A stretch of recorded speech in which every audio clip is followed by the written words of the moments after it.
వచ్చావు? దుష్ట శిక్షణ కోసం, స్త్రీల రక్షణ కోసం. నువ్వేమైనా కృష్ణ పరమాత్ముడువా? అయితే నీకున్న గోపికలో దీని నంబర్ ఎంత?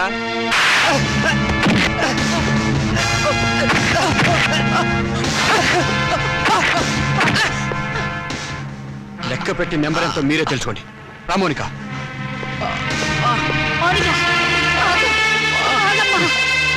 తీసుకెళ్ళి బాబు.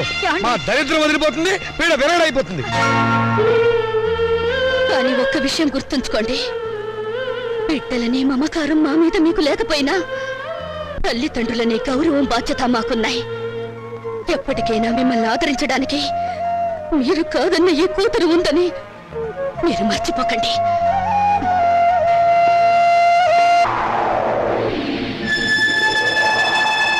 నమస్తే బాబాయ్.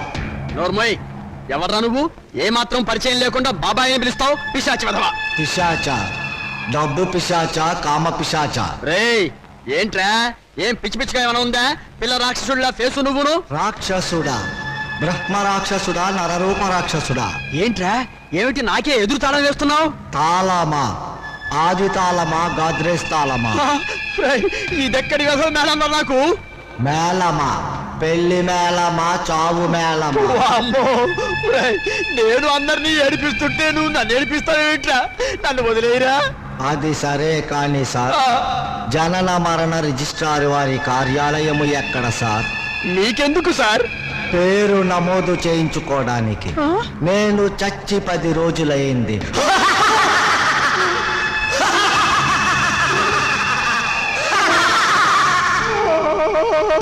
నా కాళ్ళ మీద పడ్డం కాదయ్యా, నీ కాళ్ళ మీద నువ్వు నిలబడాలి. నీ చెల్లెలు తను బ్రతకగలన్న ధైర్యంతో ఇల్లు విడిచి వెళ్ళిపోయింది. I like her guts. నా అల్లుడు కూడా అలా ఉండాలి. నీకు ఆ ధైర్యం ఉందని రుజువు చేయి, నా కూతుర్నిచ్చి పెళ్లి చేస్తాను. మావయ్య గారు, ఇంకొకసారి ఆలోచించండి ప్లీజ్. సరే, నా కూతురు నీకు మనసిచ్చింది. నా కూతురు సుఖంగా ఉండాలి అంటే నా కాళ్ళ దగ్గర పడి ఉండే అల్లుడు నాకు కావాలి. నువ్వు ఎలాగూ నా కాళ్ళ మీద పడ్డావు కాబట్టి నువ్వు నాకు నచ్చావు. డోంట్ వరీ, మీ మ్యారేజ్ నేను జరిపిస్తాను.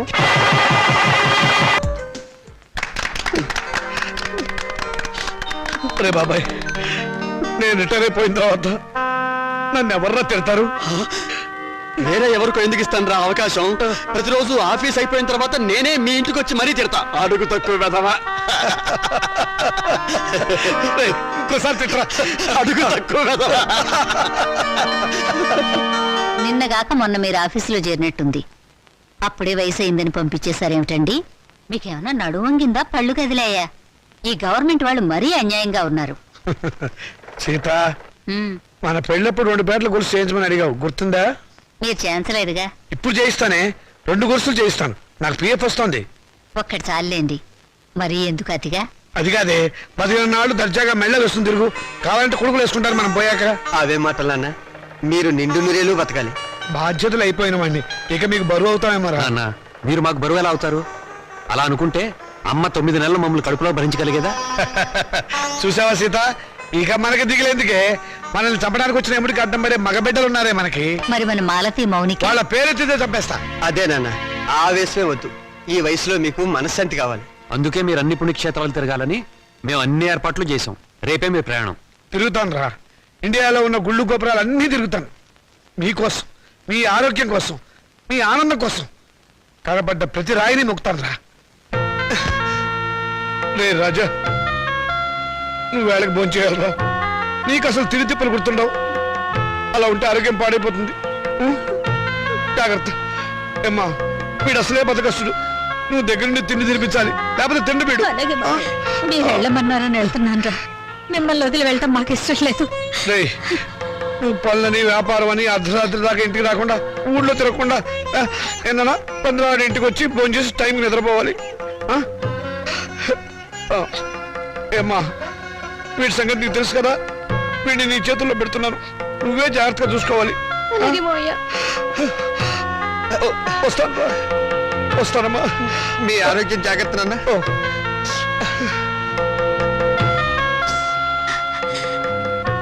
చెల్లెళ్ళు ఎలా ఉన్నారో ఒకసారి చూసిరండి. టైం అయిందిరా, వస్తాను. జాగ్రత్తగా ఉండండి. ఏమిట్రా మళ్ళీ పిచ్చి సన్నాసి వీడు అసలే నాన్న వదిలిపెట్టి ఉండలేడు మళ్ళీ 15 రోజులు వచ్చేస్తాం కదా. దీని మీద సంతకం పెట్టండి. ఏమిట్రా ఈ హడావిడి ఇప్పుడు పొద్దు నుంచి ఏం చేస్తాడు ఆ పెన్నిటు? మేము పెట్టబోయే వ్యాపారానికి మీరు పెట్టుబడి లేని పార్ట్నర్. అది దానికి సంబంధించిన అగ్రిమెంట్. త్వరగా వచ్చేయండి. పెళ్ళే ముందు హడావిడి. చెల్లెళ్ళని ఒకసారి వెళ్ళి చూసిరండి. అలాగేనమ్మా. టైం అయింది, త్వరగా పోనేవయ్యా.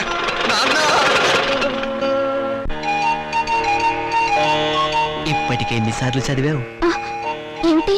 రుక్మిణీ కళ్యాణం 97 సార్లు. Very good. మరో 3 సార్లు చదివితే 3 రాత్రులకు డోకా ఉండదు. పిండత్రయదేవతాభ్యో నమః. ధ్యానావాహన షోడశోపచార పూజాన్ సమర్పయామి. ఓం అయోధ్యా మధురామాయ కాశీకాంజ అవంతికాః పూరీద్వారావతి దేవా సప్తైతే మోక్షదాయకాః. అహం కాశీం గమిష్యామి త్రైమణి సామ్యం ఇది భగవాన్ సర్వం కాశీ దాసవసన్నభేత్. శ్రీశైలం కాశీ కేదారం కాళహస్తేశపక్షిషం పంచక్షేత్రం పఠే నిత్యం మహాపాతకనాశనం. పిండత్రయాధిష్టాన దేవతాభ్యో నమః.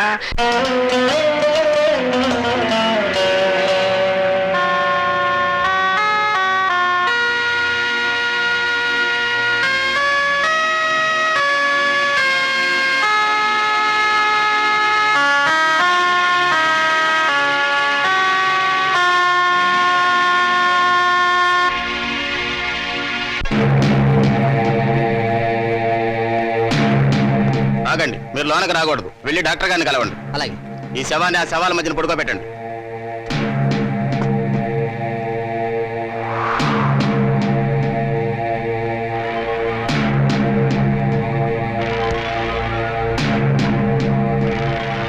మాస్టారు, అవతల బోల్డ్ చోటుందిగా, నా శవం మీద పడతావే. Sorry sir.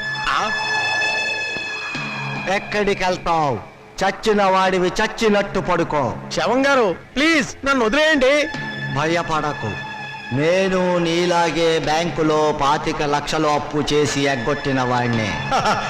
ఏ బ్యాంక్ సార్ మీది? మనందరిది ఆంధ్ర బ్యాంక్. ఓహో, మరి మీది? మీకోసమే పంజాబ్ సినీ సర్వీస్ బ్యాంక్. ప్రజా సంక్షేమం కోసమే వైశ్య బ్యాంక్. ఓహో, ఇక్కడ మన బ్యాంక్ ఖాతాదారులు చాలా మంది ఉన్నారన్నమాట. సరవకు. గవర్నమెంట్ డాక్టరు ముందు నిన్ను, తర్వాత నన్ను పోస్ట్ మార్టం చెయ్యబోతున్నారు. పోస్ట్ మార్టమా? నన్నా? సరవకు. ముందు గుడ్డ కప్పుకొని పడుకో, వాళ్ళు వచ్చేస్తున్నారు. బాబాయ్, రే బాబాయ్. ఎవరు? నేను బాబాయ్. బాగున్నావా? ఎవరు? ఏమిట్రా ఏమిటలా అయిపోయావు? నువ్వేనా? నేను నీ రాముని. నువ్వు బతుకున్నావా? నేను బతుకుండేవేమిట్రా? ఏం నువ్వు మాట్లాడుతుంది? ఎవరు? ఇట్లా ఇట్లా కూర్చో కూర్చో కూర్చో చెప్తా. రే, నువ్వు చచ్చిపోలేదా? నేను చచ్చిపోవడమేట్రా? పెద్ద జోకు నువ్వు. రే, నీలాంటి స్నేహితుల అభిమానం, నీ చెల్లెలు సౌభాగ్యం, నా కొడుకుల అనురాగం ఉన్నంత వరకు చావు నా దగ్గర రానే రాదురా. నిజంరా, నువ్వు చచ్చిపోయావని తెలిసి బాధపడ్డాను. ఇప్పుడు నువ్వు బతుకున్నావని తెలిసి మరీ బాధపడుతున్నాను రా. ఏమిట్రా? ఏమైంది? ఇంకా ఏం కావాలరా? బతుకున్న తండ్రి చచ్చిపోయాడని చెప్పి డెత్ సర్టిఫికెట్లు చూపించి సాక్ష్యం కోసం పిండాకుడు కూడా పెట్టదని నీ కొడుకులు తండ్రి మాట సవదాటని ఆ శ్రీరామచంద్రుడు కూడా దాటిపోయి చరిత్ర సృష్టించారా.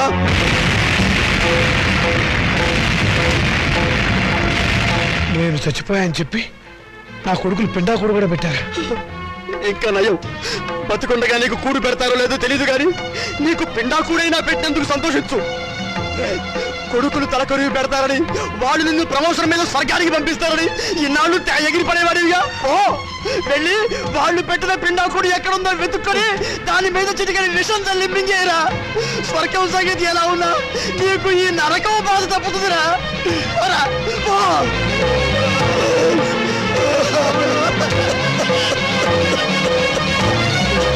ఇది కూడా నేను చచ్చినట్టు దొంగ సర్టిఫికెట్ సృష్టిస్తారా? నా పీఎఫ్ నా పెన్షన్ తీసేసుకుంటారా మిమ్మల్ని? ఏ నువ్వు చావా? రేపు నువ్వు చేస్తే పిఎఫ్ మాకెవరా?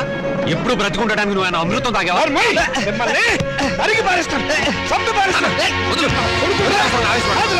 నా పాలించడానికి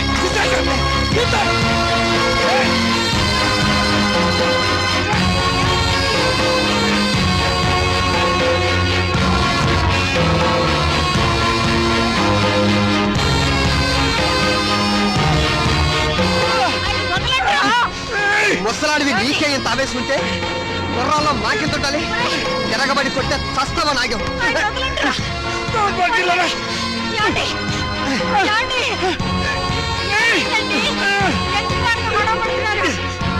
మర్యాదగా బయటకు వెళ్తావా లేదా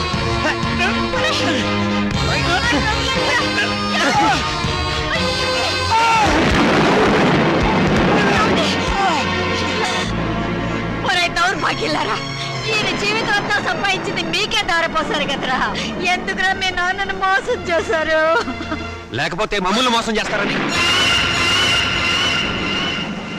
లోకులు కాకులై కూస్తే రేపు మీ మనసు మరి మీ కూతురికి ఆస్తి పంచాలనే ఆలోచన మీకొస్తే మాకు అదేం కావాలి.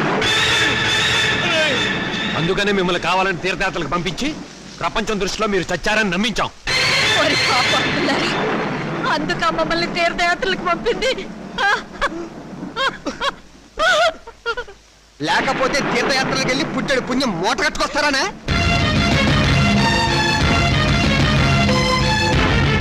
తమ్ముడు చెప్పింది కరెక్ట్. చచ్చిన తర్వాత పెట్టే కొరివి బతికుండగానే పెట్టి పున్నామ నరకంలోకి తోసేవాళ్ళు కొడుకులని అర్థం చేసుకోపోవడం ఏం తప్పు. ఈ వయసులో చేతికి ఆసరా అవుతారనుకున్న కన్ను కొడుకులే పావులై కాటేస్తారని తెలుసుకోలేకపోవడం ఏం చేసిన పెద్ద తప్పు. మీ మొఖాలు మాకు చూపించద్దు. వెళ్ళిపోండి, మా ఇంట్లోంచి వెళ్ళిపోండి. మీరు లోపలికి పదండి. ఏంటి మా ఇల్లు అంటున్నారు? ఈ ఇల్లు మాకు రాసిచ్చినట్టు ఆయన ఎప్పుడో సంతకం పెట్టాడు. మరి మాట నమ్మద్దు. నేను రాయలేదు. ఇప్పుడే మర్చిపోయావా? ఆ రోజు యాత్రలకు వెళ్ళేటప్పుడు రాసావు, గుర్తు తెచ్చుకో.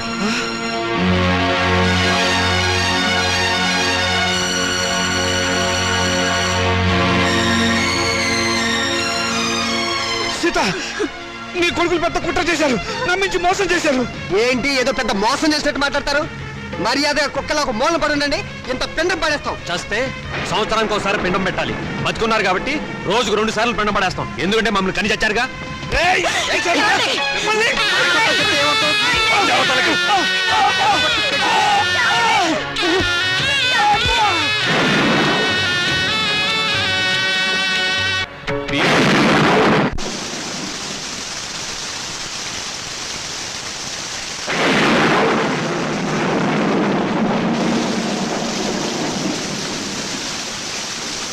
అత్యంతరంగా కొడుకులు వెళ్ళగొడితే అనాథల్లా చెట్టు కింద ఉన్నాం. ఏమిటండి మన బతుకులు ఇలా? మనవి బతుకులా? ఇంత దారుణం జరిగిన తర్వాత ఇంకా మనం బతికే ఉన్నాం అనుకుంటున్నావా?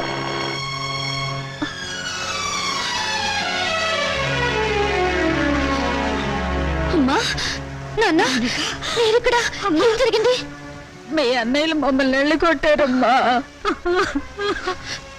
మరి నేను గుర్తుకు రాలేదా అమ్మా? ఈ కూతురింటికి రావాలనిపించలేదా నాన్న? ఇంకా మమ్మల్ని క్షమిస్తున్నావా తల్లి? వద్దమ్మా, వద్దు. ఏ మాటలు నాన్న ఇవి? నేను మీకు చేసిన అన్యాయానికి కూతురు నన్నేగా రానంటున్నారు. ఇదే కొడుకైతే ఇలా అనగల. వద్దమ్మా, ఆ పదమే ఉచ్చరించకమ్మా, నేను భరించలేను. అయితే పదండి నాన్న, కూతురుగానే మిమ్మల్ని నా ఇంటికి తీసుకెళ్తాను. నా కడుపులో పెట్టుకుని కాపాడుకుంటాను. కానీ పెంచిన మీ ఇద్దరి రుణాన్ని తీర్చుకుంటాను. ఇక నుంచి నేను మీ కన్న కూతుర్ని కాదు, కన్న తల్లిని. మీరే నా బిడ్డలు.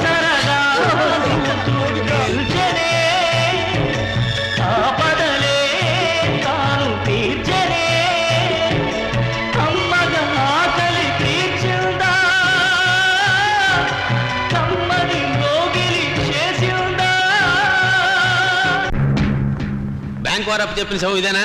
అవును సార్. కట్టెందుకో డొక్కసి నుంచి గుట్లు వేసి పోస్ట్ మార్టం అని చెప్పి సర్టిఫికెట్ ఇచ్చేద్దాం. సార్, ఈ శవం ఊపిరి పీలుస్తుంది. ఇతను బతికేమన్నట్టున్నాడు సార్. షటప్! నా కెరీర్ లో బతికిన వాళ్ళని బతకలేదు, చచ్చిన ఈ శవాన్ని బతికిస్తానా? నా డిస్టర్బ్ చేయకుండా బతికాడు. Get out! నేను బతికే ఉన్నాను సార్. నిజం సార్. బ్యాంక్ వాళ్ళు అప్పెక్కొట్టడం కోసం శవంలా నటిస్తున్నాను సార్. అదే సంగతి ముందుగానే చెప్పు, లేకపోతే టెన్షన్ ఆపుకోవాలి. నిజంగా చెప్పేసామండి. మీరు ఆ టెన్షన్ ఆపి అటువైపు చూడండి సార్. నాలాంటి వాడే అక్కడ ఇంకొకడు ఉన్నాడు.